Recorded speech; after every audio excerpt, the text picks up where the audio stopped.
and you know what? Today's actually going to be a better podcast.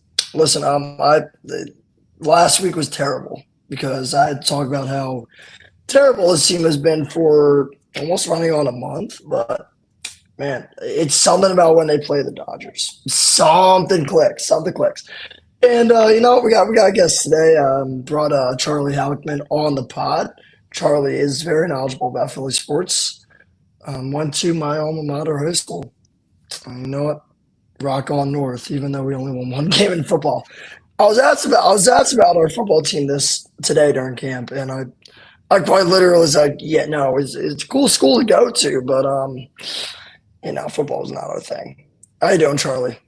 I'm doing fine. Yeah, once we get to football,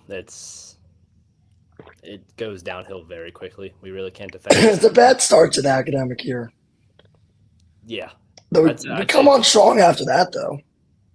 Oh yeah, definitely, 100%. The basketball team. I mean, they always Man, keep it's us interested in the school sports, and then the baseball team, as I played on, we kind of put the school on our back, which how'd that go this year, bro? Like, we I had a barely tough get any loss. updates of that. We had a tough loss in the first round of the playoffs. Had Wissahickon down to their last out multiple times, and just couldn't just Couldn't finish shut the the door. job. Yeah. Yikes, man. Hey, you know what? Well, let's get to the Phils. The Phils won. The Phils won last night, 8-4. That game looked like it was going to spiral out of control at maybe five different points. But you know what? They were able to finish the job. And that's really all that matters, to be honest, the way they've been playing, the way they've been struggling to get wins. You just got to get one. Is at least how I see it. Yeah, 100%. I mean, last night early on in that game, no one can make a catch. I mean, you saw Marsh run into the wall. You thought, first off, I Yeah. thought the ball was gone as he kept going back. And with Tom's call, I was like, oh no, this ball's long gone. And then I saw him jump up and it just hit off the wall. And I was like, that's not normal. I mean, it happens once in a while with Marsh, Yeah. but it just, that happened. And there was just play after play where nothing really could go our way. As Ruben said last night on the broadcast, he was like, there's bad hops in the air, which it's what it Yeah. looked like. Every pop up was I was scared. I was like, oh, is he gonna catch this? Is he gonna catch this? But then Yeah. all of a sudden the bats came out of wherever they've been for the last month and they just started run after run after run after hit, blooping some in, crushing the ball at one point. And I mean Schwarber, I mean, you can't get any higher than him. What was that? I mean, you know what? And the other thing is that they only struck out four times last night. And to be honest, the way they've been striking out has been kind of ridiculous as of late. I mean, there's been a lot of games where they're just striking out like eight, nine, 10 times, and that doesn't help. Especially, I mean, there's been a lot of times with runners in scoring position, they have struggled to push a run across because they just cannot get the ball in play. Yeah, there's been so many times where all season before the All-Star break there are certain situations where you'll have second and third, one out, or second and third with no outs, and they just can't get a run across the plate. They'll hit a ground ball to the left side of the infield. No runner can advance or something, or they'll hit a short fly ball. But you could see last night I think was it JT last night that just blooped one through the middle, and or he just Yeah, hit a sac probably. fly. He Yeah, I'm looking.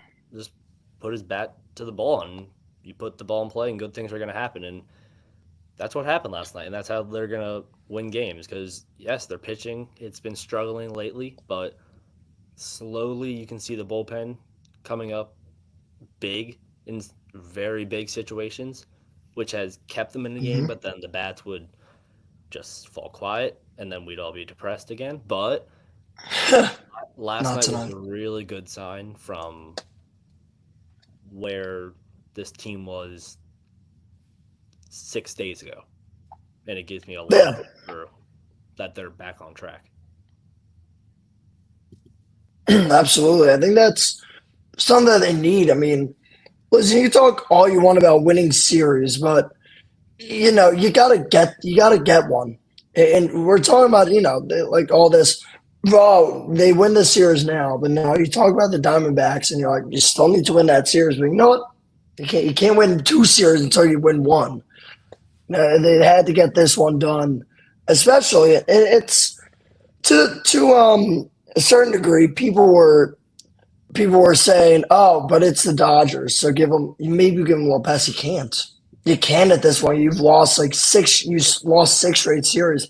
It was a must-win series, and that's how it continues to get. The longer that went on, so you break off that schneid. Now you got a chance to really stick it to a team that broke your heart last year. A little bit of motivation that you just took down the second best team in the NL. It's on paper, it looks pretty good for the Phils right now. But obviously, the way they've been playing, I'm a little skeptical to believe it. Yeah, I couldn't agree more on how it felt like, if not was, a must-win series for the Phils against the Dodgers, where I feel like if they went down in that series, it would have just really put a damper on the clubhouse, which we've heard that they're staying positive. They know they're upset of how they've been playing, but they still got that Mhm.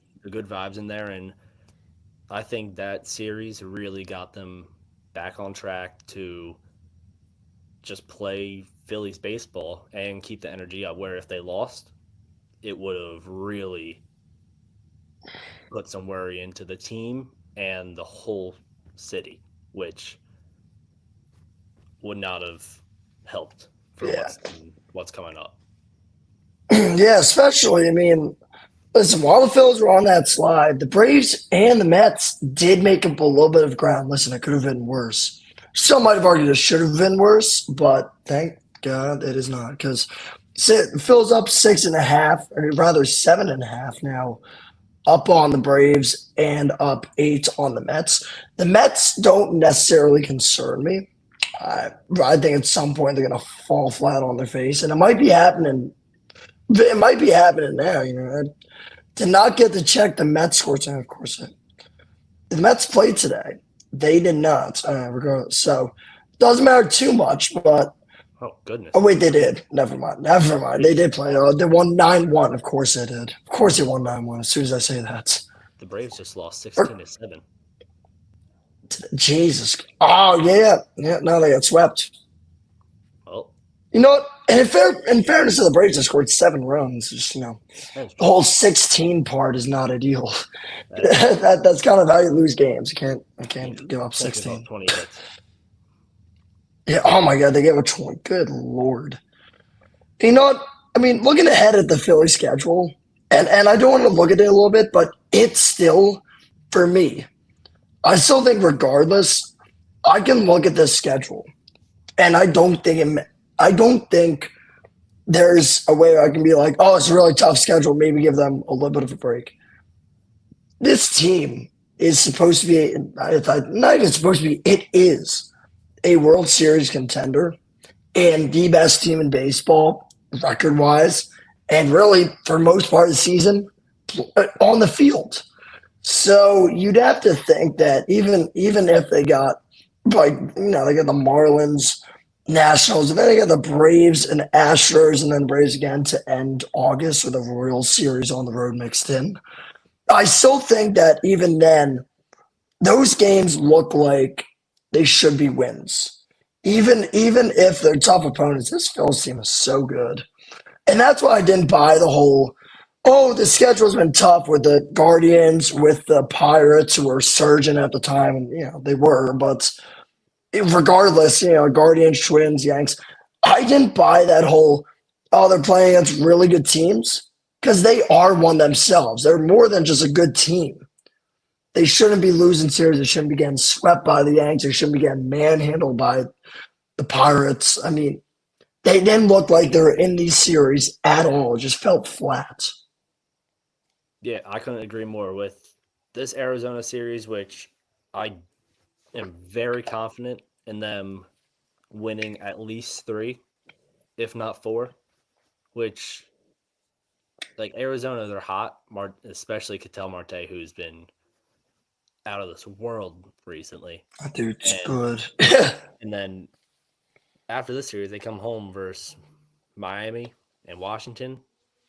I think that should be 6 straight wins without a doubt. Which, if they drop one Yeah. in there somewhere, oh well, that's one game. But Yeah. Miami and Washington, they're terrible, and there Yes. shouldn't be an excuse to not take majority of those games. And then at Atlanta, you know how that goes. We've played not terrible versus Atlanta Yeah. this year, which is a big reason we're ahead of them. And then Yeah. Kansas City, and then Houston, which Houston, they always get hot now, but I don't think Houston's Yeah. I think Houston is. I think Houston's sort of getting towards the end of the hill with a couple of their players, but you still got guys in that lineup, yeah, like Jordan, Jeremy Pena, and then the pitching rotation. I think their pitching rotation is one of the more underrated. I don't think. I mean, I've watched us play against them in the World Series. I think some of those guys on that rotation and in the bullpen are just nasty. Yeah, they have their pitching staff is. Hold on, real quick. Just walk out. Regardless, they got but this weekend you have Nola. What do you have? Nola tonight? No, you have Allard rather. And I mean, then you have Nola on Saturday. Yeah, so you have Allard tonight. That's going to be a bit of a mess.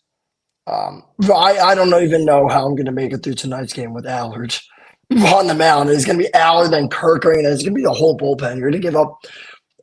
Ideally, you don't, but let's be realistic. You probably are going to give up a lot of that bullpen tonight.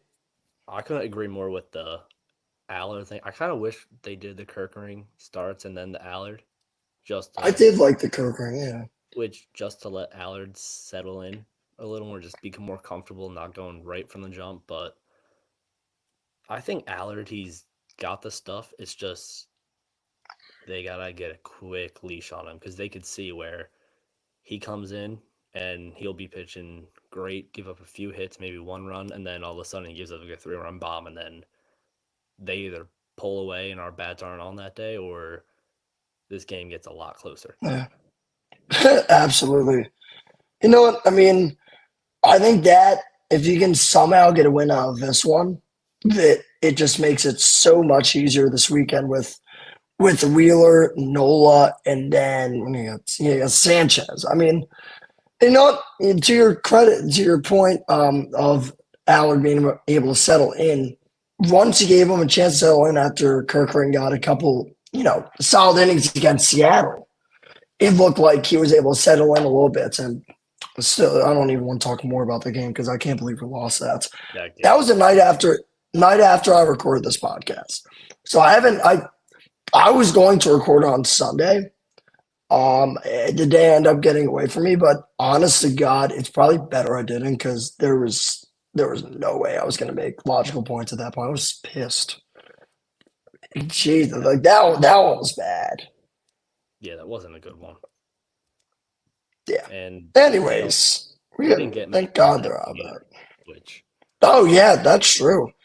They didn't get much calls, but they didn't help their cause in another way. They definitely could have. They had chances where, I mean, they couldn't score a run in the 9th or the 10th, which, like, they went scoreless from the 6th on that night, and you're not going to win games if you score 4 runs in the 5th and you score 1 run in the 1st and then go scoreless the rest of the night. Like, that, you're not going to win that way. Yeah, the offense seemed to, in that stretch, have innings where they exploded for like 3-4 runs and then just crickets the rest of the game. You're not going to win games like that. You're right. Yeah, never. What's the lineup we got tonight? What's it looking like? No, the lineup, that is an interesting one. I think it's the same. I don't think Hayes is named. I think last night Hayes did something. Oh, great, Weston Wilson. Yeah, Wilson left field, Rojas, and it's a lefty lineup. Yep, because Montgomery's on the mound. I still don't get it. I mean, I think I'm gonna say this a total of like 1,000 times throughout this the season starting now on this podcast, but I do not understand the Stott and Marsh being out of the lineup against lefties. I don't understand it. Those are guys that are going forward should be everyday players, ideally, as long as Stott doesn't fall off a cliff. I think he's going to get better. I don't think he's going to be a career like 250 hitter, but that's beside the point, or a little beside the point. But regardless, these are guys who play every day. I do not care if it's a lefty. I do not care. You got to play him. You got to play him. That's your future right there. And I can't stand these Weston, Wilson, and God, I love them, but Edmundo Sosa games. Yeah, Trust me, I do love some Love Sosa, but I can't do this. Everyone does, but Who doesn't? Wilson he's hitting 241 this year, and he's just looked awful at the plate.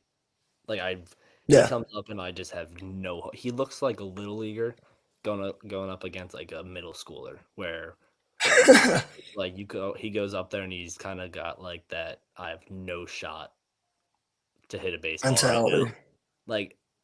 Yeah. The one at bat that stuck out to me the most was the at bat against Clase it was the Friday Guardians, and he was the last hope, and he just there's no chance. I just no shot. Lost all hope in everything, and I was like, yeah, there's no shot he's gonna touch him, and it was just boom, boom, boom, and he was gone. Yeah. No, that was a brutal at bat, and I suspect we got a few more like those coming up in the coming days. All right, we're gonna get y'all out of here, and I gotta go watch a game. So I mean, I gotta go watch Colby Allard. So excuse me, we're gonna do some serious picks here. So I think you did touch on it. You did expect 3 out of 4 or a sweep. If you had to make a prediction right now, if you had to put money on it, how do you see the series going for the Phils? I'm going to say Phillies 3 out of 4. I think that series win against the Dodgers really got them, just put them in a good spot. And hey, Harper got a hit. That's nice. I know. I just saw the same thing. I'm like, hey. Yeah, but I mean, I just have a lot of hope for the series, and I could see it not going well, but I feel very confident with. I mean, you have Montgomery tonight, who's been not brutal. It's a home run derby, so I'm expecting the ball to fly tonight, definitely. And then, like you said, after Allard, then I'm confident in the pitching. I think the pitching is getting back on track. The bullpen's looking better, and then hopefully the bats just can keep going, and I think it's a good, comforting series win against the D-backs. Yeah, it would be more than comforting for me. I mean, that'd be if they win this series. Whatever 50 Diamondbacks fans there are, better watch out. But regardless, I do think that they are in a great spot, and I'm going to play the role of maybe it's blind optimism after one series win, but I don't think it is. But I think they do take 3 or 4. I think they lose tonight. If I'm being honest, I just don't like this Allard situation. But if they don't lose tonight, I think that loss will then come on Saturday with Nola. But that'll be all right. I mean, as long as you only lose one, I don't care where you lose it. Get 3 or 4. Get the job done. That's all that matters to me in this series. All right, Charlie, thank you so much for hopping on. Thank you very much. And you know what? Well, I'll be back on Sunday, I think. I'll be back on Sunday after the Phils. We'll talk more about this and the upcoming series. Thanks so much for listening to the Jack Morgan podcast. I'm signing off. Have a good one.